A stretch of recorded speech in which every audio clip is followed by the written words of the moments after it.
अपना कराते YouTube channel पर आपका स्वागत है। यहाँ आपको सुनने को मिलती है डरावनी कहानियाँ। रोज़ नई कहानी सुनने के लिए हमारे चैनल को सब्सक्राइब करें। अब बढ़ते हैं कहानी की ओर। मेरा नाम राजेश है।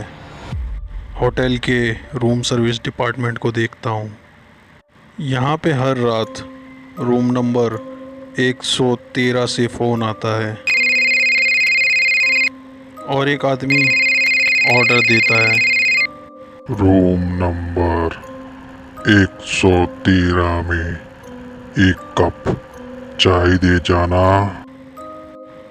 लेकिन पिछले 3 महीनों से 113 में कोई आया ही नहीं है।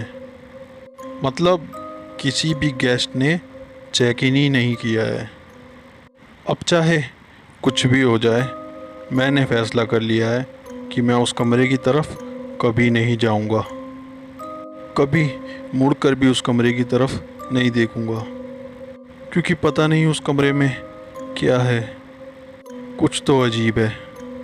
मेरे ऐसा सोचते सोचते ही ठीक 15 मिनट के बाद मेरा फ़ोन फिर से बजा और फ़ोन उठाने पर उधर से आवाज़ आई। 15 मिनट पहले एक चाय बोली थी, अभी तक आई क्यों नहीं? मैं नहीं जाना चाहता वहाँ चाय लेकर, लेकिन अब करता भी तो क्या। कुछ ही देर के बाद मैं ट्रॉली पे चाय बिस्किट्स लेकर रूम नंबर 113 की ओर जा रहा था। दिल में हमेशा की तरह कई सारी बातें थी। कौन फ़ोन करता है 113 से हर रोज़? कौन है जो हर रात वहाँ पे मुझसे चाय मांगता है? और क्यों क्यों सिर्फ मेरे पास ही ये फ़ोन आता है? चुपचाप मैंने ट्रॉली ले जाकर 113 के बाहर रख दी और दरवाज़े पर नॉक करते हुए कहा, रूम सर्विस, आपकी चाय आ गई है सर। इतना बोलकर मैं वापस सीढ़ियों की ओर चल दिया और कुछ आगे ही गया था जब एक आवाज़ हुई। मैंने पलट के देखा तो 113 का दरवाज़ा खुला और ट्रॉली अंदर खींच ली गई, जिसके बाद दरवाज़ा बंद हुआ। आज एक मौका है मेरे पास। हो सकता है सीसीटीवी कैमरा में उसका चेहरा आया होगा। आज पता चल ही जाएगा कि 113 में कौन है। दौड़ करके मैं नीचे सिक्योरिटी के पास पहुंचा और सीसीटीवी स्क्रीन के मॉनिटर्स के सामने बैठ गया। रूम नंबर 113 का दरवाज़ा दिखाई दे रहा था। कमरे के बाहर ट्रॉली भी नहीं थी। मुझे तो बस दरवाज़े के खुलने का इंतज़ार था। मैं शायद एक पल को पानी पीने के लिए पलटा ही था और पानी की बोतल लेकर जैसे ही वापस पलटा, सीसीटीवी फुटेज में देखा तो दरवाज़ा बंद हो रहा था और ट्रॉली बाहर रखी थी। मुझे अब समझ नहीं आ रहा था कि क्या करूं। एक तरकीब आई और वो भी फेल हो गई, लेकिन शायद किस्मत सिर्फ खेल ही रही थी। जब मैं हताश होकर वहाँ से उठने ही वाला था, तभी एक अनजान इंसान मुझे 113 की ओर जाता हुआ दिखाई दिया।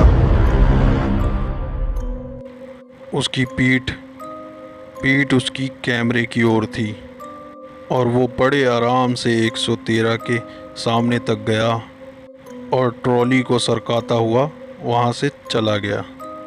मैंने सिक्योरिटी के अविनाश को बाहर लिया और सीसीटीवी रूम से बाहर निकला और दौड़ता हुआ सीढ़ियों से भागता हुआ ऊपर गया और 113 तक जाने की मुझे ज़रूरत ही नहीं पड़ी, क्योंकि ट्रॉली फ्लोर पे सीढ़ियों के पास ही रखी हुई थी।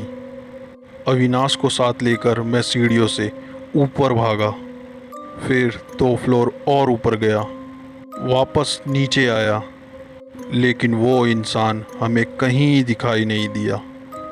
और साथ ही जो ट्रॉली सीढ़ियों के पास रखी हुई थी वो अब वहाँ थी ही नहीं। ये आज आखिरकार क्या हो रहा था मेरे साथ। अविनाश को लेकर मैं वापस नीचे सीसीटीवी मॉनिटरिंग रूम की ओर गया, और तभी वो आदमी फिर से दिखाई दिया। उसने हम दोनों को सीसीटीवी कैमरा की मदद से शायद देखा, और उसी अनजान आदमी ने जो ट्रॉली को रूम नंबर 113 के सामने से ले गया था, उसने ट्रॉली को पकड़ा और सीढ़ियों तक ले गया। और उसके बाद पूरा वीडियो अचानक ही धुंधला हो गया। हम दोनों सोच ही रहे थे कि ये क्या हुआ कि उतनी ही देर में वीडियो साफ हुआ और उसमें सामने खाली बरामदा दिख रहा था जहां वो ट्रॉली रखी हुई थी। हम दोनों अगर तुरंत भागते तो दौड़ के उसे पकड़ सकते थे, और जब दौड़ते हुए वहां पहुंचे तो देखा ट्रॉली वहीं थी, पर वो इंसान अगल बगल दूर दूर तक कहीं नहीं था। एक कागज़ का टुकड़ा पड़ा था उस ट्रॉली पर, जिस पर लिखा था थैंक यू। सारी रात आंखों में कट गई। सुबह हुई, रात को तो वहाँ जाने की हिम्मत ही नहीं हुई हमारी, लेकिन सुबह होते ही अविनाश को लेकर मैं रूम नंबर 113 में पहुंचा। पूरा कमरा अंधेरे से भरा पड़ा था। घुस के हम दोनों ने बड़ी सी खिड़की के पर्दे हटाए। कमरे के अंदर अब साफ साफ उजली सी रोशनी में सब कुछ दिख रहा था। पूरा कमरा किसी नॉर्मल होटल के कमरे जैसा ही था। हम दोनों पर्दों को हटाने के बाद वापस कमरे की ओर पलट के कमरे को देख ही रहे थे जब पर्दों के हिलने की आवाज़ हुई और कमरे में हल्का अंधेरा हो गया। हम दोनों एक साथ पलटे। पर्दे रुके हुए थे, लेकिन थोड़ा बहुत हिल रहे थे, जैसे अभी अभी किसी ने खींचा हो उसे। हम दोनों ने ही पर्दे के पास जाकर पर्दे को खींचकर वापस खोल दिया और कमरे की ओर पलट के कुछ कदम आगे चले ही थे कि जब पर्दे खींचे, और वो भी अपने आप, और एक बार फिर से कमरे में अंधेरा हो गया। मैं गुस्से में पलट के वापस पर्दे खोलने जाने वाला था, तब अविनाश ने मुझे रोका और कहा, रहने दो, मुझे लगता है कि जो भी इस कमरे में है उसे अंधेरा ही पसंद है। मैंने बातों ही बातों में अविनाश से कहा, पर ये कौन है और चाहता क्या है? अविनाश इधर उधर कमरे को देखता हुआ बोला, ज़रूर कोई तो कहानी है ही, पता चल जानी चाहिए।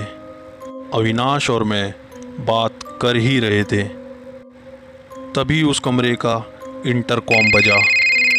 मैंने फ़ोन उठाया तो उधर से उसी आवाज़ ने कहा, 113 में एक चाय और सैंडविच दे जाओ। किसको देता और कौन खाता? मैं तो उसी रूम में था, इसलिए मैंने कहा कि मैं तो यहीं हूँ, यहाँ तो कोई भी नहीं है, किसके लिए दे के जाऊँ? किसके लिए मंगवा रहे हैं आप, और आप है कौन? मेरी बात बड़े आराम से सुन के उस आवाज़ ने एक बार फिर बोला, लेकिन इस बार थोड़े गुस्से में कहा, जितना कहा जाए उतना करो, जल्दी लेकर आओ, एक चाय और सैंडविच। अविनाश ने उसी वक्त कहा, क्या हुआ, फिर चाय मंगवा रहा है? ले आ, वरना कहीं कोई दिक्कत ना हो जाए।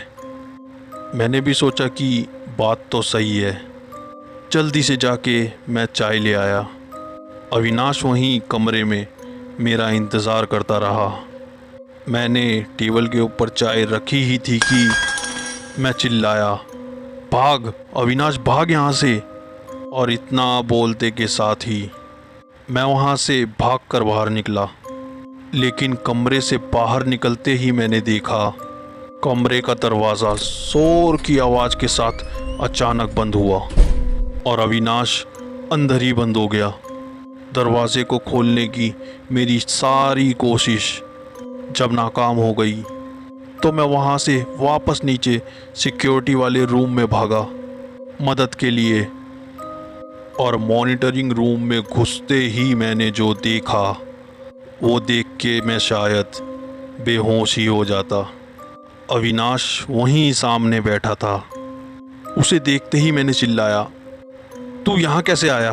तू तो अभी मेरे साथ 113 नंबर रूम में था। तू तो वहाँ बंद हो गया था। अविनाश ऐसे चौंका ये सुनकर जैसे पता नहीं मैंने क्या बोल दिया उसे। और उसने मुझसे कहा, क्या बकवास कर रहा है तू? पी रखी है क्या तूने सुबह सुबह? मैंने तो 5 मिनट पहले ही अभी शिफ्ट ज्वाइन की है। यकीन ना आए तो कार्ड पंच किया है वो देख ले। और मैं बिना कुछ बोले सीधा 113 नंबर रूम की ओर गया और रूम को चेक किया तो अविनाश वहाँ नहीं था। उसको वहाँ ना पाकर मेरा शक पक्का हो गया था कि हो ना हो पक्का ये अविनाश ही था जो इतने वक्त से मुझे परेशान कर रहा था। मैं तुरंत वापस नीचे गया और अविनाश को अपने साथ वापस रूम नंबर 113 की ओर लाया और उससे कहा, तू यहीं रुक, मैं अभी आया। मैंने दरवाजे को खोलकर जब अंदर झांका तो अंदर से एक आवाज़ आई, भाई कहाँ चला गया था तू? मेरी जान निकल जाती अगर यहाँ से निकलता नहीं तो। अविनाश के अंदर होने से मैं जितना चौंका उतना ही मैं वापस पीछे पलट के भी चौंका, क्योंकि अविनाश जो अब तक मेरे पीछे पीछे था वो मेरे पीछे था ही नहीं। अविनाश को मैंने अंदर कमरे में डरे हुए हाल में देखा तो समझ आया कि वो अविनाश नहीं था जो मुझसे नीचे मिला था। चाय का कप अभी खाली था, सैंडविचेस आधे खाए हुए थे। बुरा हाल था उसका डर के मारे। मेरा खुद का हाल भी घबराहट से भरा हुआ था। मैंने सोच लिया था कि आज चाहे जो हो जाए मैं देख के रहूँगा कि आखिर ये है कौन जिसने जीना दुश्वार कर रखा था मेरा। मैंने रूम में हर जगह देखा, किसी के वहाँ होने का कोई सुराग नहीं था। आखिर में सोचा बाथरूम भी देख लूँ। बाथरूम में भी कोई नहीं था और जैसे ही मैं बाथरूम से मुंह धोकर निकला तो सामने अविनाश की शक्ल देखने लायक थी। वो बुरी तरह से डरा हुआ था। उसके माथे से पसीना छूट रहा था, हाथ जोड़े हुए थे और मेरी ओर देखते हुए कहा, मुझे मत मारो, इतनी सी बात के लिए बंदूक क्यों दिखा रहे हो? मत मारो मुझे, प्लीज़ प्लीज़ मुझे मत मारो। मैंने गौर से देखा, अविनाश मुझे नहीं मेरे ठीक बगल में देख रहा था जहाँ शायद कोई था। और तभी अपने कानों से एक आवाज़ ठीक अपने बगल से सुनी। मेरी आँखों के सामने जिस कमरे में हम दोनों के अलावा कोई नहीं था वहाँ एक गोली कहाँ से चली और अविनाश तड़प तड़प के उस कमरे के बिस्तर पे पड़ा था। मैं बाहर भागा और दौड़ते हुए सीधे अपने बॉस के पास पहुंचा और उसे बताने से पहले मैं उसे रूम नंबर 113 तक लाया और आकर देखा रूम तो बिल्कुल ठीक था। ना वहाँ अविनाश की लाश थी, ना कोई कप और ना ही प्लेट। मैंने अपने बॉस को सारी बात शुरू से बताई तो उन्होंने तुरंत मुझे उस रूम से निकाला और नीचे अपने ऑफिस में बिठाया। और उसके बाद उन्होंने मुझे बताया कि अविनाश यहाँ सिक्योरिटी में ही काम करता था। 1 साल पहले एक रात को रूम नंबर 113 में एक गेस्ट को कुछ प्रॉब्लम हुई और वो बाहर निकला तो सामने अविनाश मिला जो राउंड पे था। और उस गेस्ट की हेल्प करके जब अविनाश जाने लगा तो उस गेस्ट ने कहा, एक चाय और कुछ सैंडविचेस भिजवा देना। अविनाश सिक्योरिटी में था, इसलिए उसने कहा कि सर मैं सिक्योरिटी में हूँ, आप 3 डायल करके रूम सर्विस में ऑर्डर दे दीजिए। वो आदमी गुंडे किस्म का था। उसने गुस्से में कहा, जितना बोला जाए उतना करो, चलो जल्दी भिजवाओ, मैं कोई फ़ोन वोन नहीं करूँगा, अब तो तुम ही लाओगे। अविनाश भी अड़ गया कि वो उनका ये काम करेगा ही नहीं और इतनी देर में ही उस आदमी ने उसे गोली मार दी। वो आदमी किसी बड़े नेता का गुंडा था, इसलिए बच के निकल गया। लेकिन उस रूम में उस रात के बाद से कोई गेस्ट आज तक टिक ही नहीं पाया। तो जिस अविनाश की बात तुम कर रहे हो वो दरअसल साल भर पहले ही इस दुनिया को छोड़कर जा चुका है और ये शायद अविनाश की भटकती आत्मा ही है जो उस कमरे से कॉल करके हर रात एक चाय मंगवाती है। मेरा नाम है शाहरुख और ये थी आज की कहानी।